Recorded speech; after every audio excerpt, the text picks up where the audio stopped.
Hey, AJ, looking at the DraftKings Sportsbook here, what's your favorite prop bet?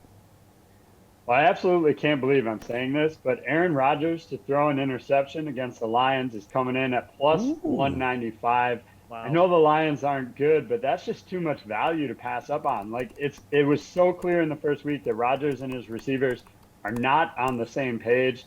And I don't think, one more week of practice is necessarily going to fix that. Do I think the Packers are going to win this game? Absolutely. Do I think there's a good chance Rodgers could throw another interception? At plus 195 value, I certainly do. Yeah, threw two of them last week, baby. Jeff, what about you, man? Favorite prop bet right now in the DK Sportsbook? AJ just trying to motivate Aaron Rodgers, I think, was the bulletin board material here. Absolutely.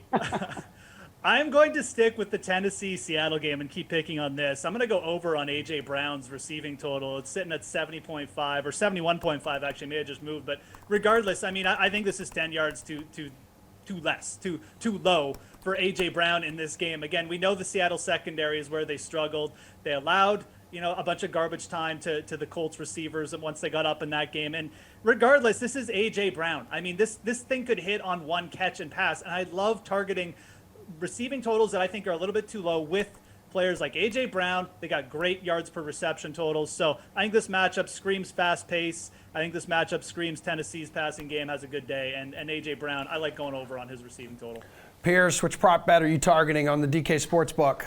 Brandon Cooks over 61 and a half yards. He is a deep threat burner. Tyrod Taylor is known as one of the deep ball passers in the NFL. And we saw last week 7 targets. It was 5 catches for 132 yards. And that was in a bad game script. They were up 21 or 20 points at half. This week, they're supposed to be trailing. They're double-digit dogs. They're going to pass a lot. So there should be even more volume, even more deep passes down the field.